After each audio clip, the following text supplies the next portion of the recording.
2-4 झालेल्या आहेत. त्यांचा विपश्यनेवर खूप गाढा अभ्यास आहे. पाली त्रिपिटकाचा सुद्धा त्यांचा गाढा अभ्यास आहे. ते हिंदी भाषिक आहेत. मागील फेब्रुवारी महिन्यापासून ते मावसाळा या ठिकाणी वास्तव्याला थांबलेले आहेत. भंतेंची अशी संकल्पना आहे की या बुद्ध जयंतीपासून इथून प्रत्येक रविवारी ज्या कोण्या उपासकांना विपश्यनेचा अभ्यास करायचा आहे, विपश्यना ध्यान धारणा करायची आहे, त्यांना दर रविवारी सकाळी 9 ते सायंकाळच्या 5 वाजेपर्यंत विपश्यनेचा अभ्यास शिकवणार आहेत. आणि म्हणून आपण आपल्या दैनंदिन जीवनातील व्यवहारिक कामकाजातून आपल्या जीवनामधला ताण तणाव दुःख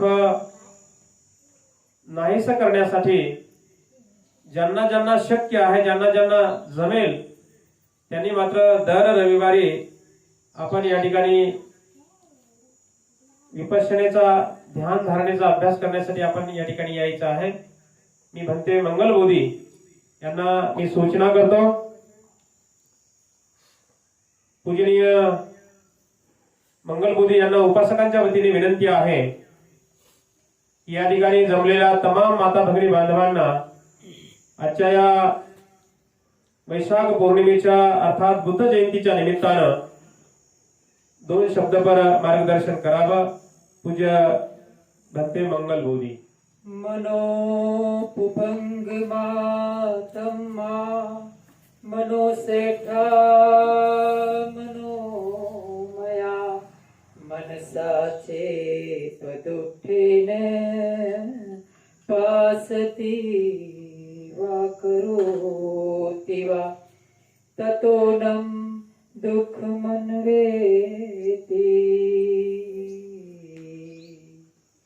चक्रं वहतो पदम्. महाकारुणिक भगवान तथा बुद्ध बोधिसत्व भारत रत्न बाबा साहब भीमराव आंबेडकर, हमारे पूज्य भदंत प्रज्ञा बोधि तथा पूज्य भदंत अमृतानंद तथा सागर बोधि भदंत तथा हमारे पूज्य भदंत करुणा बोधि, सब भिक्षु संघ के चरणों में सादर प्रणाम वंदन. इसके साथ श्रद्धावान उपासक उपासिकाएं, धर्म भाई धर्म बहन, सबको मंगल बोधि भंते की ओर से बहुत बहुत वैशाख पूर्णिमा की शुभकामनाएं और बहुत बहुत मंगलमय. सबसे पहले मैं आपको एक छोटी सी बात बताऊंगा कि मैं ज्यादा समय नहीं लूंगा कि मुझे प्रबज्या ग्रहण करने के लिए बहुत बहुत तकलीफ हुआ था. मैं प्रबज्या ना ग्रहण करूं, मैं बुद्धिज्म को ना अपनाऊं, इसके लिए कुछ मित्रों ने बहुत प्रयत्न किया कि मैं प्रबज्या ना ग्रहण करूं, मैं बुद्धिज्म में ना जाऊं. बहुत प्रयत्न किया, लेकिन मुझे तो बुद्धिस्ट ही बनना था और भिक्षु ही बनना था. और जो भी मित्र थे उन्होंने क्यों प्रयत्न किया, ऐसा उन्होंने क्यों किया वे नहीं जानता. बहुत प्रयत्न किया, मानी बहुत प्रयत्न किया. उन्होंने ये सब कहते थे कि तुम इस धर्म में जाओ, तुम वो धर्म में जाओ, यहाँ जाओ वहां जाओ, सब जगह बहुत हाथ लंबे थे उनके. लेकिन मुझे तो इधर ही आना था. आखिर में मैं बुद्धिज्म में, मुझे हमारा पूज्य भदंत है प्रज्ञा बोधि, उनका मैं बहुत दिल से आभार मानता हूँ कि उन्होंने मुझे प्रबज्या दिया.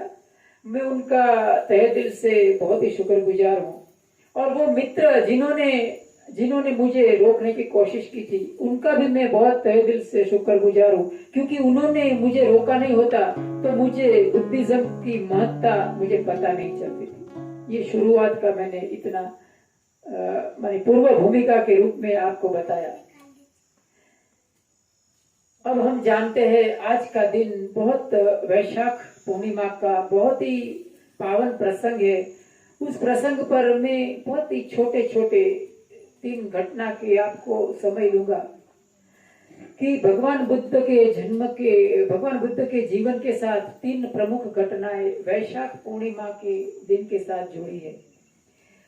एक है उनका जन्म, दूसरा है उन्होंने जो ज्ञान प्राप्ति किया था, और तीसरा है उन्होंने अपने काया को त्यागा था, अपने शरीर को त्यागा था।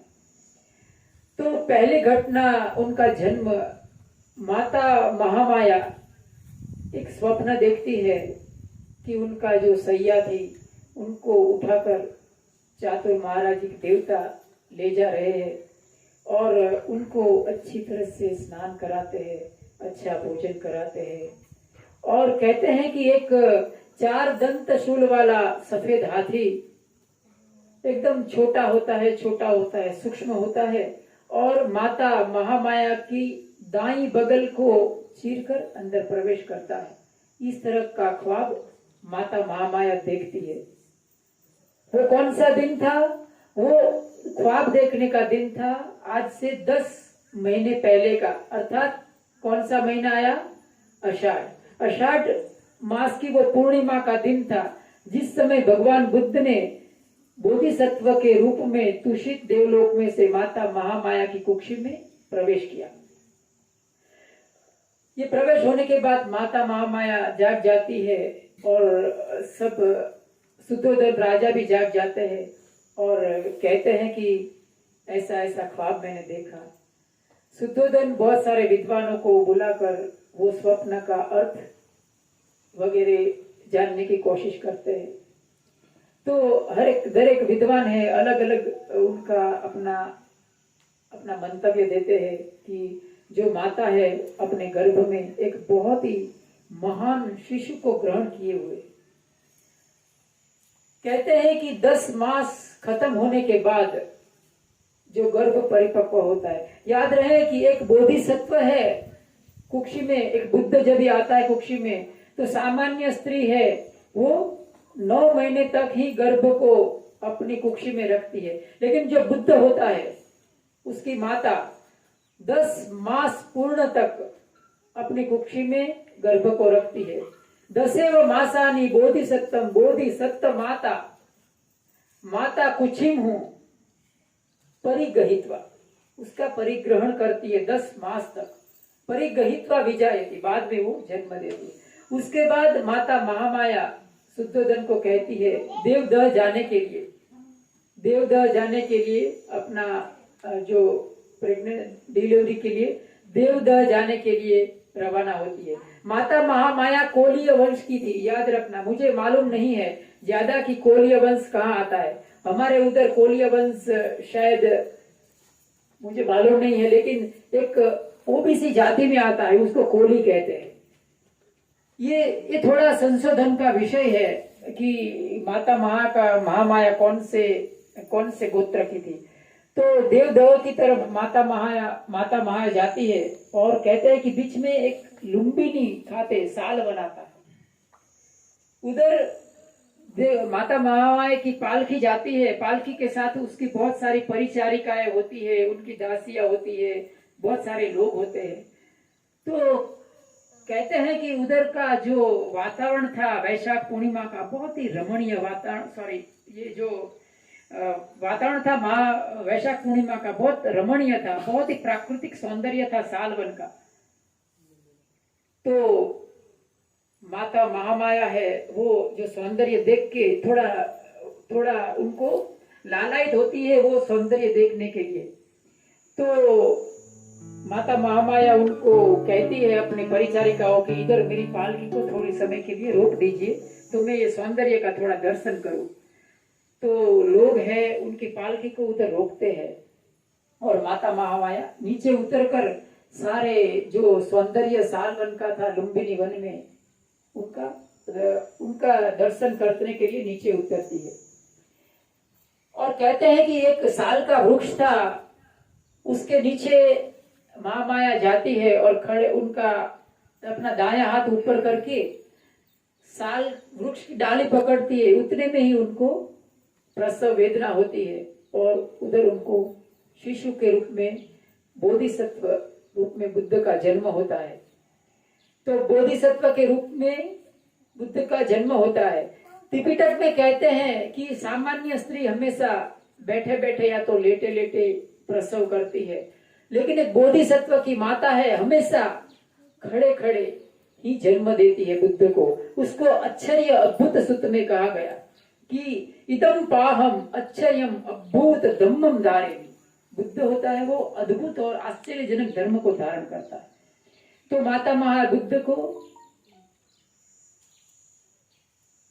जन्म देती है तो कहते हैं कि बुद्ध है वो नीचे जैसे ही जन्म के बाद 7 कदम चलते हैं।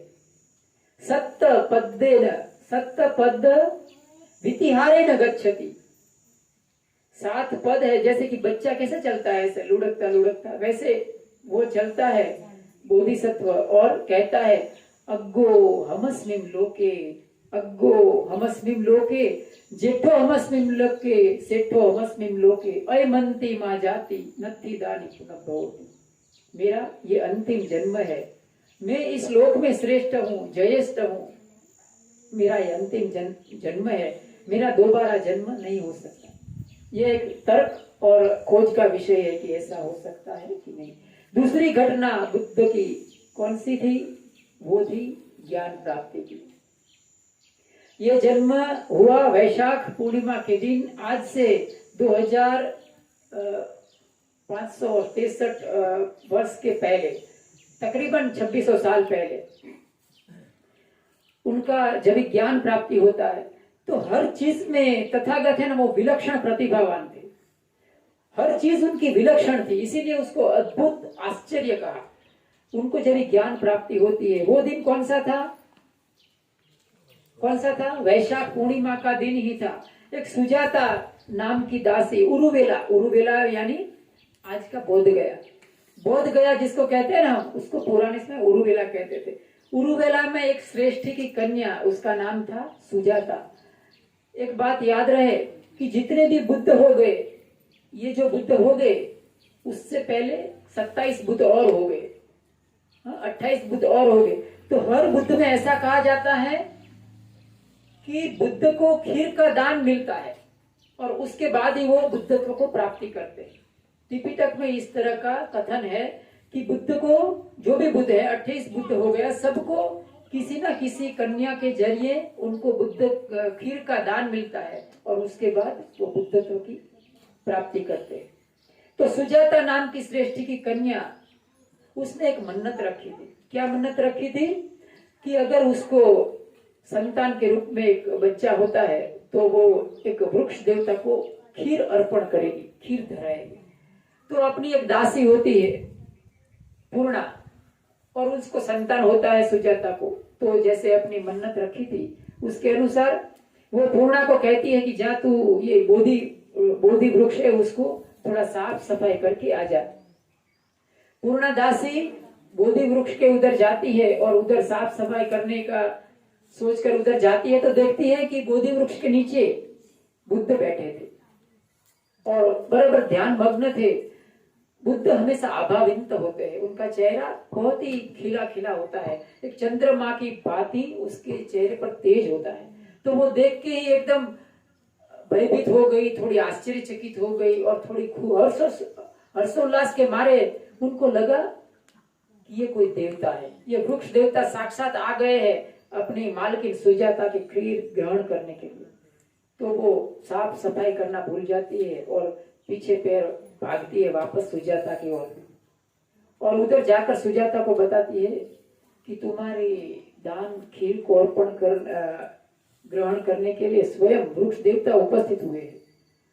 तो सुजाता भी बहुत खुश हो जाती है और भागी भागी वो दोनों जाती है उधर और देखते हैं तो बुद्ध उधर बैठे हैं। उनको मालूम नहीं कि ये बोधिसत्व है, उनको ऐसा लगता है कि ये वृक्ष देवता है। ऐसा समझकर सुजाता एक सुवर्ण पात्र में खीर लेकर भगवान बुद्ध को अर्पण करती है। कहते हैं कि भगवान बुद्ध वो खीर है 49 कौर में खाते हैं, 49 दिनों का उपवास 49 कौर में खत्म करते हैं और वो 49 दिनों तक चलता है।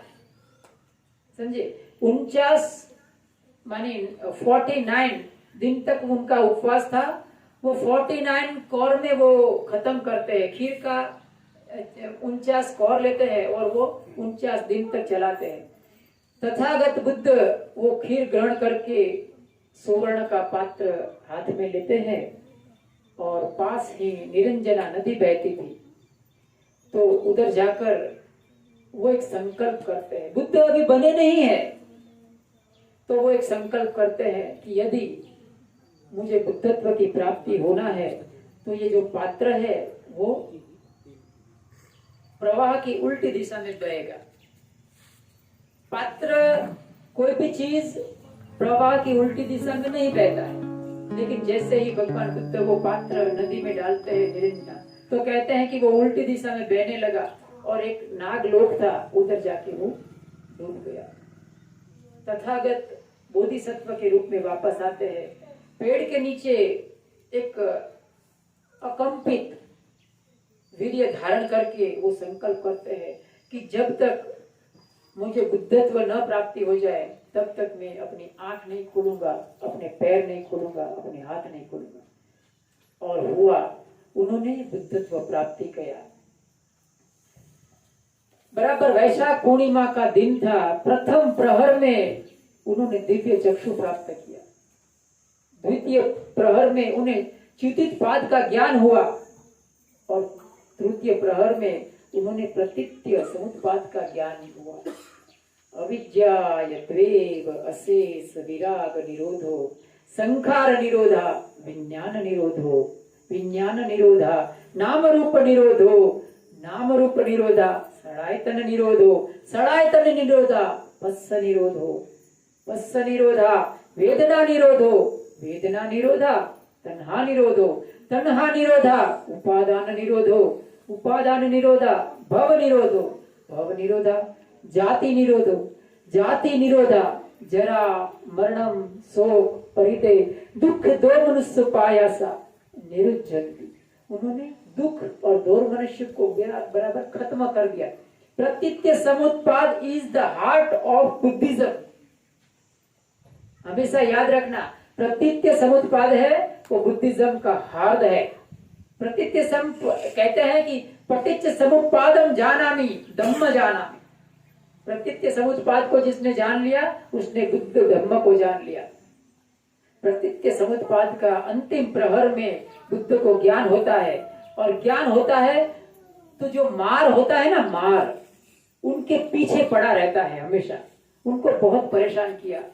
भगवान बुद्ध को बुद्धत्व की प्राप्ति ना हो इसीलिए, लेकिन वो अंत में कहता है मार कि आखिर क्या साबिती है कि आपने बुद्धत्व प्राप्ति किया है।